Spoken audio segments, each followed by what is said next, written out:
मुझे अपने रंग में रंग खुदा, मुझे अपने रंग में रंग खुदा।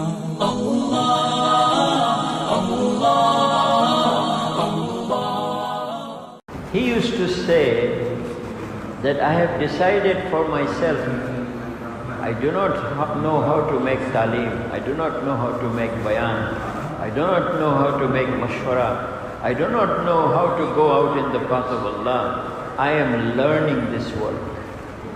And Hazrat Maulana Yusuf Sahib Rahmatullah Alayhi, who was the son of Ilyas Sahib Rahmatullah Alayhi, he was made Amir when he was only 26. And he passed away when he was 48. And whole life he gave for the work of dawah. And he wrote so many books, one of them is Hayatul Sahaba. He used to say, Hum to is kaam ke bigarne wale hain. I am that person who is spoiling this work. He used to say about himself. Sahaba Rizwanullah Ajmain. Those about whom Rasul Sallallahu Alaihi Wasallam already gave glad tidings. Ashray Mubashara. The 10 people who received the glad tidings of Jannat in their lifetime, they used to cry. What will happen to us? Oh, if we were not even born. Oh, if we were a bird. Oh, if we were grass. Like this they used to say about themselves because they were afraid to stand before Allah subhanahu wa ta'ala. Sahaba Rizwanullah Ajmain. They gave everything for this work. Their time, their money, their energy, their wealth, their gardens, they gave everything. Yet they used to think that we have done nothing. Today we give little bit and we think we are giving so much. Today we want to do tabligh. How? My job okay, my business okay, my shop okay, my wife and children okay. Okay, give something for tabligh. It's like this. I don't know if you have beggars in the street. They come to us in Bangladesh and we see if we have 1 ringgit, 2 ringgit, we give them. We don't give them 100 ringgit, we don't give them 500 ringgit. Why? Because 1 ringgit, it doesn't matter whether I have it or not. So, Allah is asking you, and you want to give 1 ringgit to Allah? Where the Sahaba gave their best time and their best money and their best assets. We want to give 1 ringgit to Allah. That means it doesn't matter whether I have 1 ringgit or not. Okay, give it to Allah. No, my dear respected ones. Allah subhanahu wa ta'ala is not in need of us. We are in need of Allah. Sahaba Rizwanullah Ajmain, they saw success in spending for the deen and in giving their life for the deen.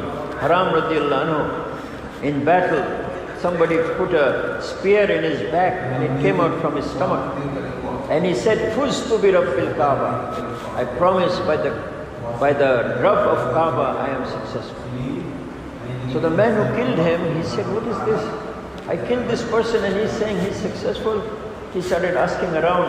So the people told him, oh, don't you know, Muslims have this belief that if they die in the path of Allah, they will go to Shurga. He said, I want to go to Shurga. And he recited the kalma, La ilaha illallah Muhammad. One Sahabi in the battle of Yamama, see, people saw that he is wounded and he is bleeding and he cannot walk, but he is dragging himself. People are saying, where are you going? He says, don't you hear they're saying, Ya al-Ansar, Ya al-Ansar. They're calling the Ansar. That's why I'm going. He says, brother, this is not for you. You are mazur, you are sick. He said, they did not say that. They only said, Ya al-Ansar, so I'm going. One Sahabi, Nu'man bin Qatada radiallahu anhu, Rasulullah sallallahu alaihi wasallam gave him a bow for hadiyah. And he decided that he will stand in front of Rasul sallallahu alaihi wasallam and shoot his bows, arrows. So he started doing that. When his bows broke, so what will he do? He decided, I will stand in front of Rasul sallallahu alaihi wasallam. If any arrow comes, I will take it on myself and I will not let it hit Rasul sallallahu alaihi wasallam. So he stood there in front of Rasul sallallahu alaihi wasallam till an arrow came and went into one of his eyes and the eyeballs came out. He took it in his hand, turned around, he said, Ya Rasulullah, look what has happened. Rasul sallallahu alaihi wasallam took his eyeball, made dua and put it back in his eyes. And Rasul sallallahu alaihi wasallam made dua, oh Allah, make this eye better than what it was before and make it more beautiful than what it was before. So Qatada bin Nu'man bin Qatada used to say that from that day, that eye was more powerful and more beautiful.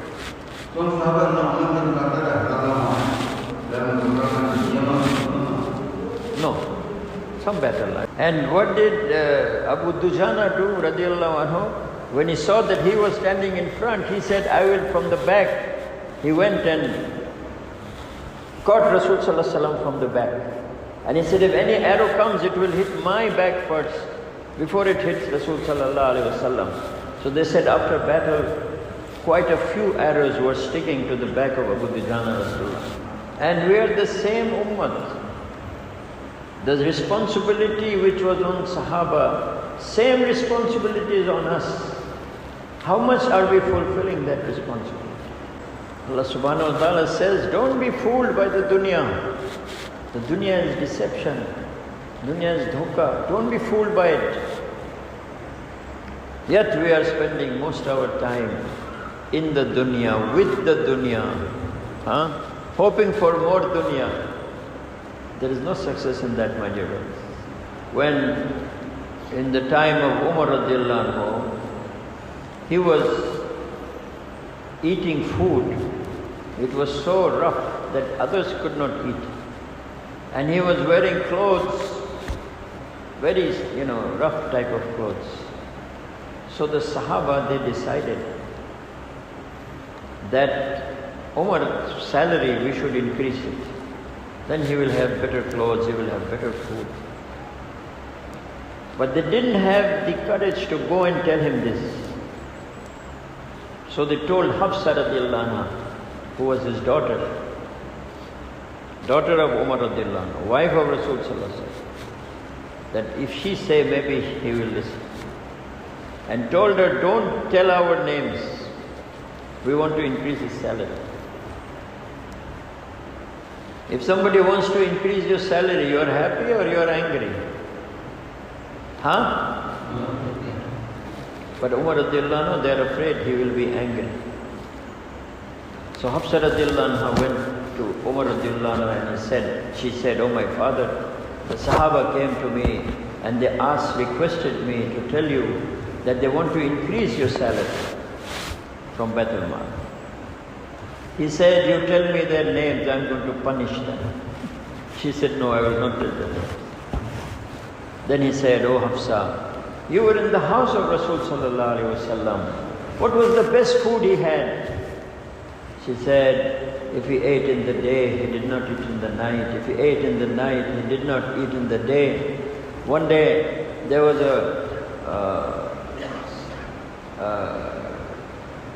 this box in which there was some ghee, butter, and it was lying in the bottom, and he was scraping it with the bread and eating himself and giving to us also.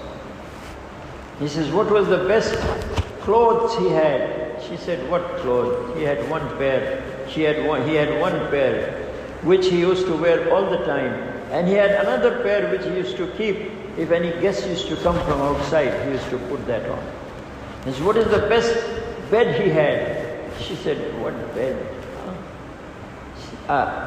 I had a piece of cloth. In the summer, I used to make it double.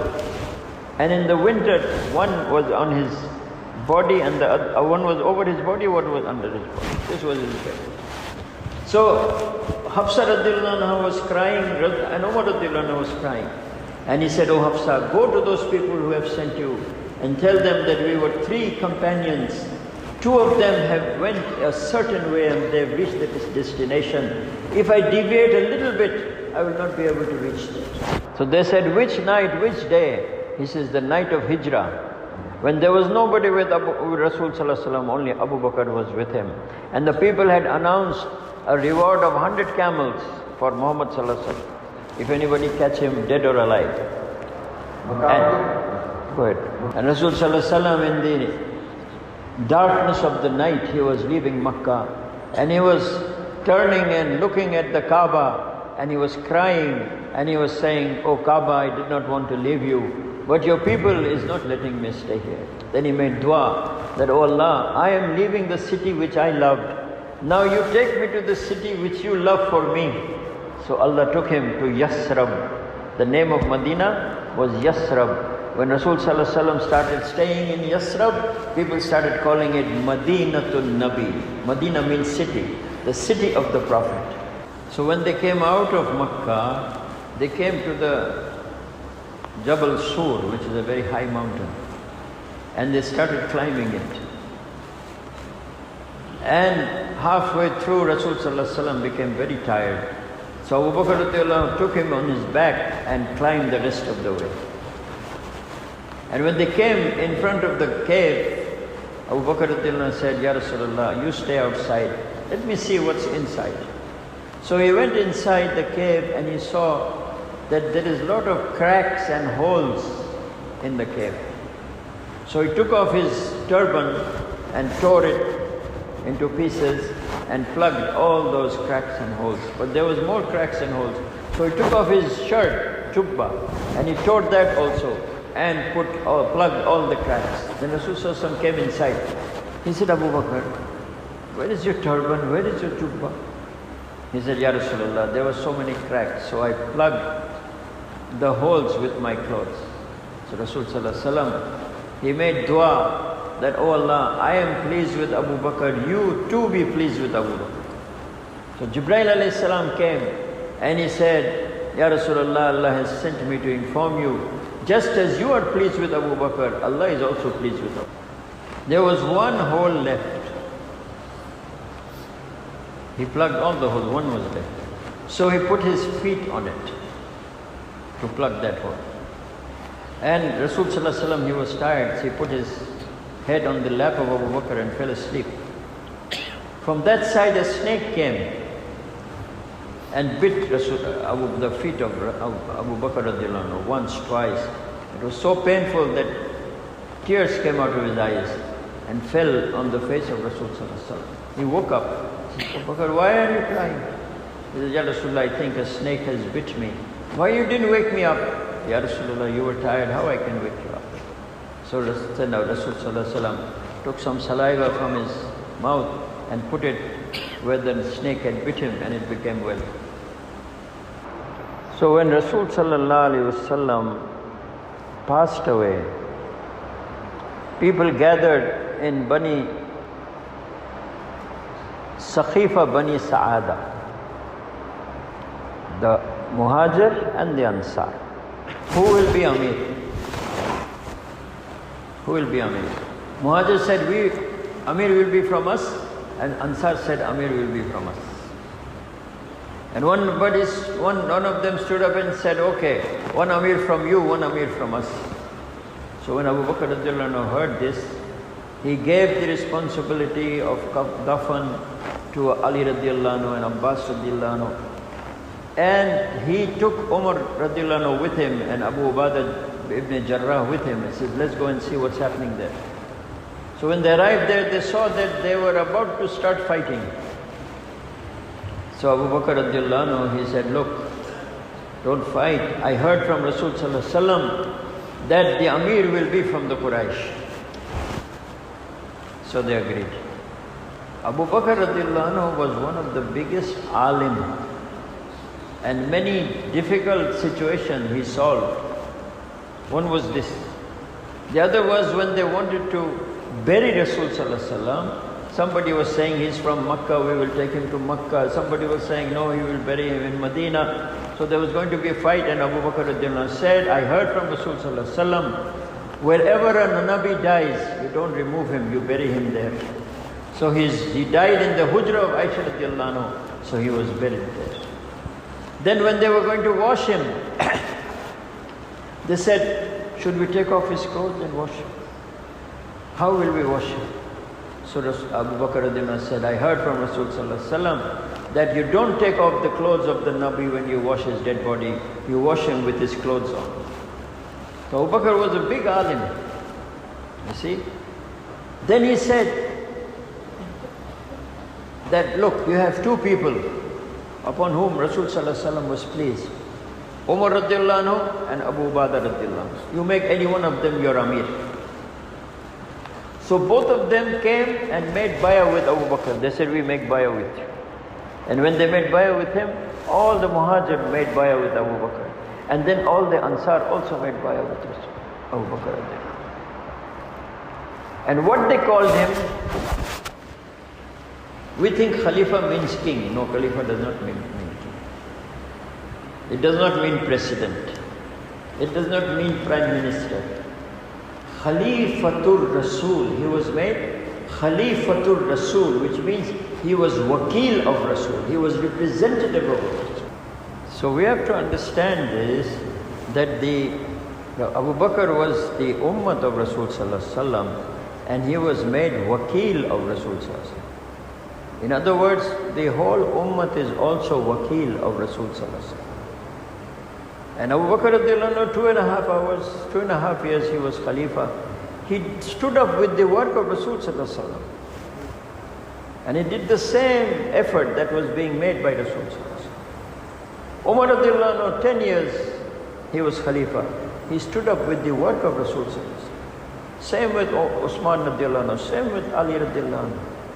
You see, they acted as the representative of Rasul Sallallahu Alaihi Wasallam. So this whole ummah is representative of Rasul Sallallahu Alaihi Wasallam. That means our work is not shop, trade and business. Our work is the work of Rasul Sallallahu Alaihi Wasallam, that is to call people to Allah and make efforts for the deen of Allah. Death came for Abu Bakr radiallahu anhu. He called his daughter Aisha radiallahu anhu. And he said, Aisha, 2.5 years I was Khalifa. How much money I took from the Baitul Mal? So she said, about 6,000 dirhams. He said, I have a piece of land. You sell it and deposit that amount in Baitul Mal. It should be around 6,000 dirhams. What else did I take?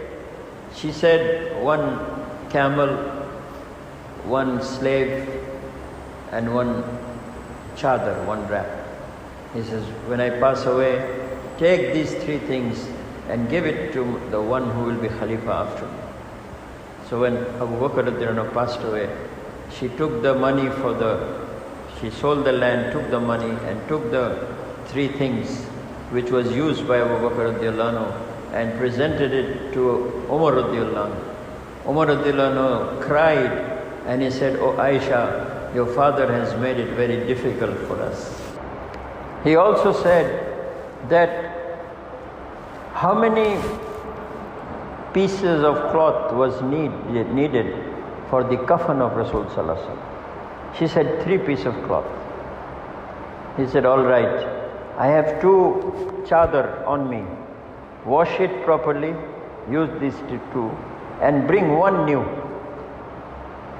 Aisha Radhana said, oh my father, we are not so poor that we cannot buy 3 new pieces of cloth for you. He said, no, those who are alive have more right to new clothes. Why, these 2 old clothes is enough, just bring 1. Then he made dua. Then he asked, which day Rasul Sallallahu Alaihi Wasallam passed away? She said, he passed away on a Monday. And he made dua, oh Allah, take me up also on a Monday. So he died on Monday.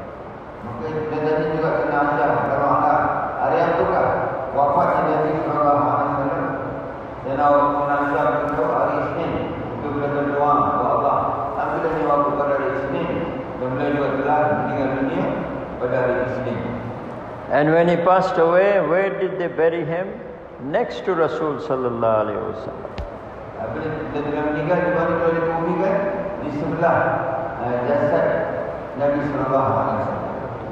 When Umar radiallahu anhu was attacked and he was stabbed, so when people lost hope that he was going to live, he was lying in the lap of his son. He said, put my head on the floor. He said, why, father? He said, let me rub my face in the dirt. Maybe seeing me in this condition, Allah may take mercy on me. And there are so many instances that what Umar radiallahu anhu had fikr for, the ayat of the Quran came on that same thing. So he sent his son to Aisha radiallahu anha. He says, go and tell Aisha that Umar wants a place with his two friends. Who are the two friends? Rasul sallallahu alaihi wasallam and Abu Bakr radiallahu anhu.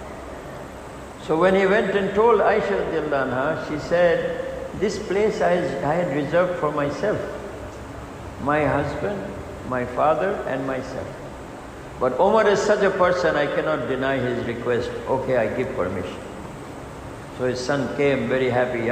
Oh, my father, he has agreed, she has agreed to give you a place next to them. He said, no, wait. I am still alive. I am still Amirul Mumineen. Maybe out of shyness she agreed. So you do one thing.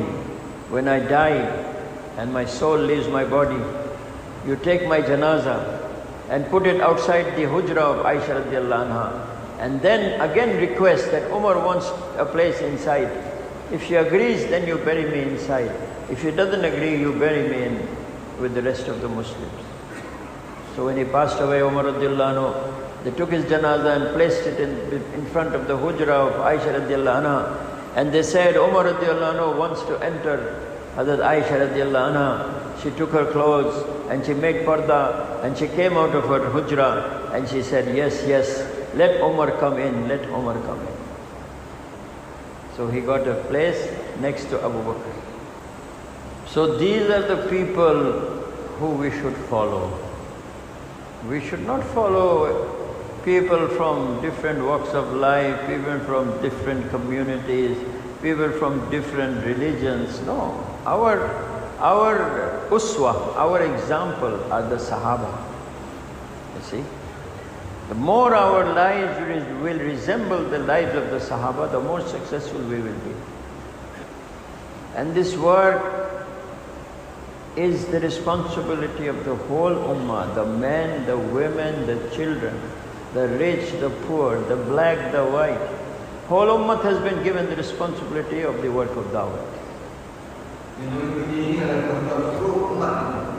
Laki-laki, wanita, anak-anak, yang kaya, yang miskin, kulit hitam, kulit putih, semua itu bertanggungjawab, memberi amanah untuk menjalankan kerja Nabi sallallahu alaihi wasallam. That's why our elders are saying, sit every day in your home for talim with your wife and your children.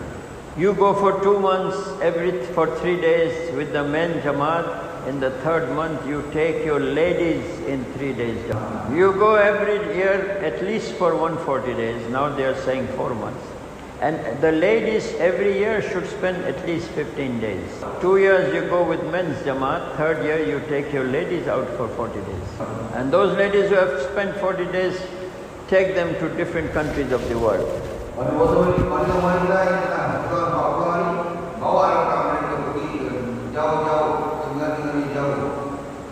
So when the ladies will have the same fikr and the men will have the same fikr and the children will have the same fikr, then Allah will give us hidayah. Inshallah we will do this. And who are ready cash for 4 months, for 40 days in this? Tonight, mashallah. What's your name? Rozain is Allah Qabul Farman. Who else? Tonight, my dear brothers. Those who came for 40 days, make it 4 months. Those who are going back, spending 40 days, stay back and complete 2 more 40 days. MashaAllah. Bangun. Bismillah. Come on, brothers. MashaAllah, MashaAllah. Allahu Akbar. This brother also. Who else? MashaAllah, MashaAllah. MashaAllah, MashaAllah. Who else? That's another brother there. Another brother there. MashaAllah, MashaAllah. MashaAllah, MashaAllah. Write his name also. Allah Qabul Farman, Dr. Mukhtar, MashaAllah. Who else, brothers? Who else? Who else? Come on, brothers. MashaAllah, MashaAllah, MashaAllah. Raslan, IPB, Allah Qabul Farman. Who else? MashaAllah, MashaAllah, MashaAllah. Allah Qabul Farman, IPB. Who else, brothers? Any more? Everybody has niyat? No more 40 days, 4 months every year. Sidia inshallah. Sumo. MashaAllah, MashaAllah. Okay, we have one taqaza. One taqaza, we want cash Jamaat for Bangladesh. Who's ready? And especially we want all workers in it. Bangun. Cash. Okay, you take one or 2 weeks, no problem. By the time we leave, you leave with us. We are here for 2 weeks. Who's ready? Who's ready? Ruhi Azad is ready. And Idrus is ready.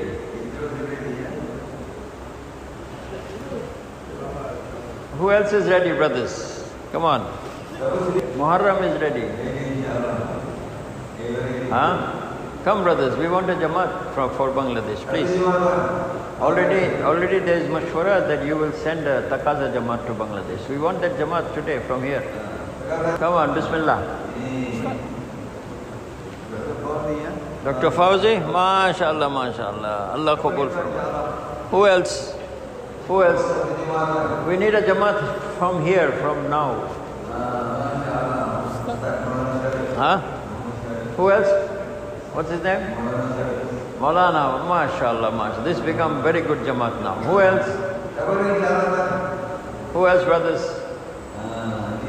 3-4 brothers, the Jamaat will be ready. Who else is ready? MashaAllah. Come on, brothers. Make intention. Come on, brothers. MashaAllah, MashaAllah. How many we got?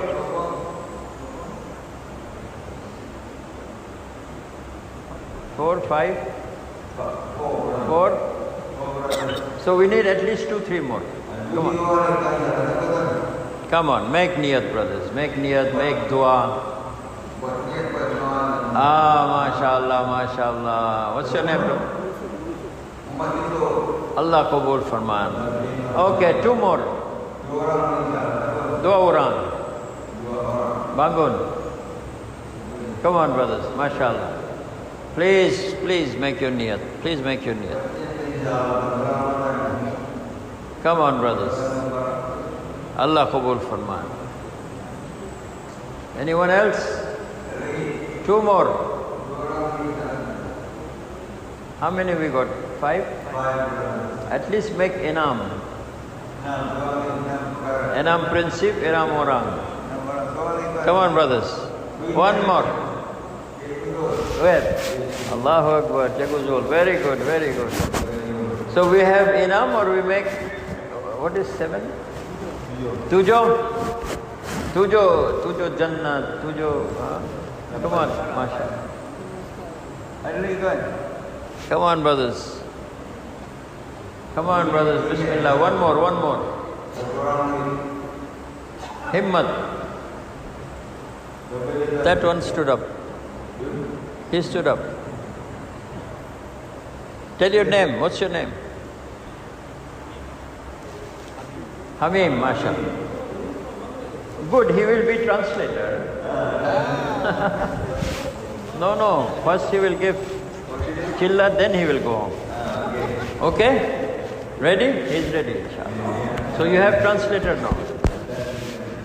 Allah Qabul Farman, Allah Qabul. Okay, one more taqaza. What is that? Maulana Saad Sahab, he went to Mewar. And he asked them, how many masjid is alive 24 hours? They said, no. He said, next time I come, I want to see how many jamaats, how many masjids you will make alive 24 hours with amal. So next time when he went, maybe next year, he asked them, how many masjid? They said, 100 masjid. Huh? So last year, Maulana Saad came here, he also gave this taqaza. So how many masjids have 24-hour amal in Malaysia?